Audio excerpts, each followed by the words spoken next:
Hi everyone, I'm so glad you joined me today. We're going to work with some of my favorite products in this video. The video is brought to you today by favecrafts.com, and we are using Primary Elements Artist Pigment Powders by Luminarte. And most people are unfamiliar with what to do with powdered forms of pigments, but these are just mica powders mixed in with some powdered pigments, which is the base of any of your paints. And then you make whatever paint you need by what medium you mix the powders into. So we are going to do a couple of different things. Now, artist pigments do not have a binder built into them like some of the others. And these are what they look like. They're just tiny jars of pigment, shimmer galore. I don't think you'll find this kind of shimmer anywhere else. And these last forever, because as you'll see, you really do not need a whole lot. Now, for our binder in this particular instance, we are going to use gum arabic. You can find this anywhere. You can find it at Michael's, you can find it in art stores.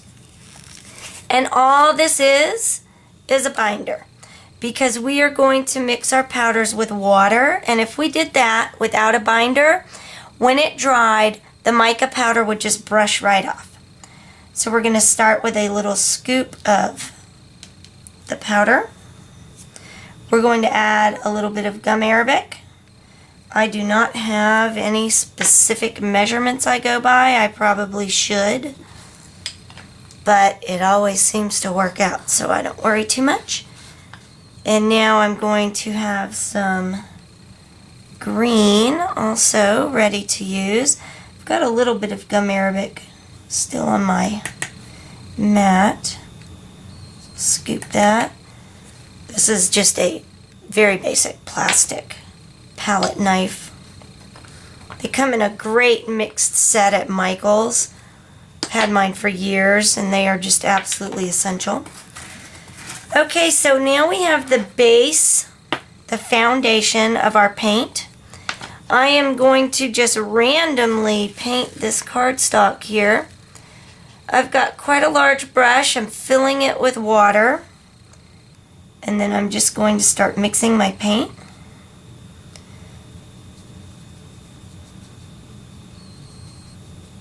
So you see I get a nice watery paint there, and I'm just going to kind of randomly dab it around. I'm going to go back into my water, rinse that out, mix up some green. So I'm going to add that in, and then we're going to do something fun. So put some green in here. Just want to cover it up completely. And then I'll show you what we'll do next. I'm going to add a little bit more of my teal.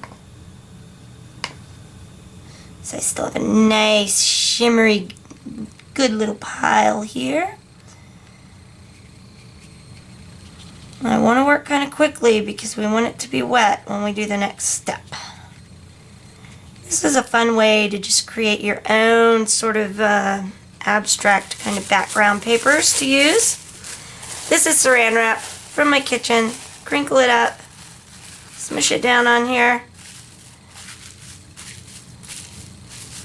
and it's going to make those paints move in a very cool way. We are going to set this aside, let that dry for a bit while I show you another way to use these. This is a gorgeous color called French Lilac. Of course, purple's my favorite color, so I might be biased. This time I'm going to mix it with a glazing medium. This one's by Liquitex. So I am just going to scoop some of this yummy powder out. And again, I'm so bad. I have no set recipe here. Now, glazing medium as it says in the name, is used for glazes and decorative painting. So it's going to make a thin, sort of a sheer type of paint. So keep that in mind. Whatever your purposes are, that's going to determine what sort of medium you want to mix your powders into. So we have a nice shimmery, sheer color here.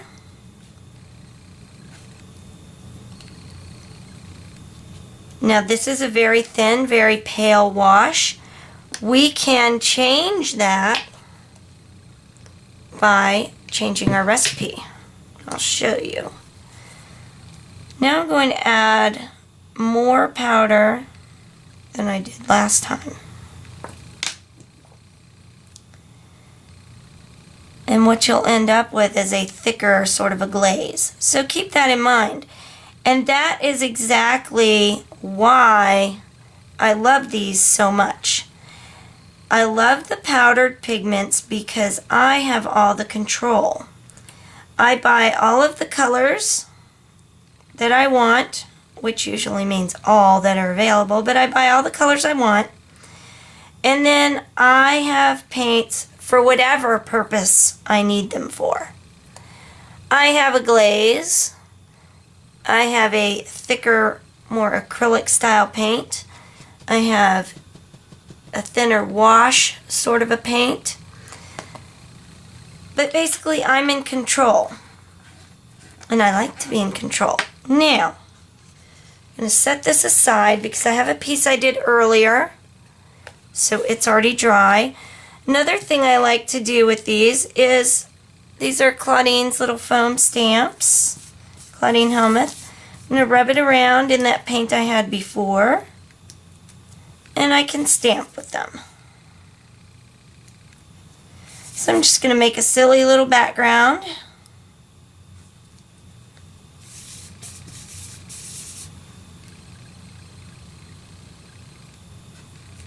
Just kind of random. Now you can see that these are somewhat watery.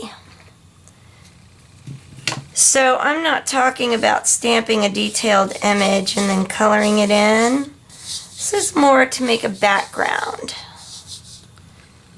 Sort of a looser style. So I'm going to add some green lines.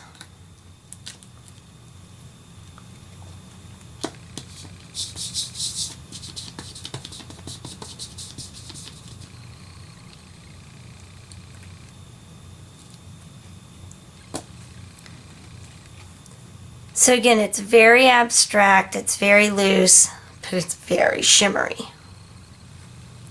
If you want to make sure that your colors don't bleed and move anymore, take your heat gun. Start drying them up a little bit to keep them where they're at.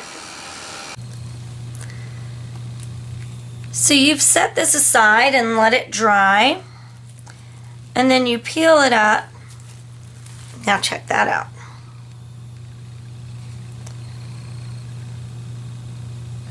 And the saran wrap caused the paint to move and pool in different areas.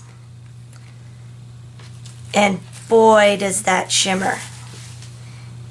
And that's really my whole thing, is I want some shimmer. And with Luminarte, I get more shimmer than with any of the other products I've tried. So I really encourage you to start your collection of these artist pigments. They will not disappoint. They are fabulous, and they are so multi-useful. And in this day and age, with everybody on a budget, including me, I really need something that's going to go a long way. I cannot afford to buy every color of glaze, every color of paint, every color of mist, every color of powder. So these are the perfect answer. And again, my video today was brought to you by favecrafts.com. They have fabulous tips and tutorials and videos just like this on their website, so go check them out. And I hope you guys have fun with these. Thanks so much.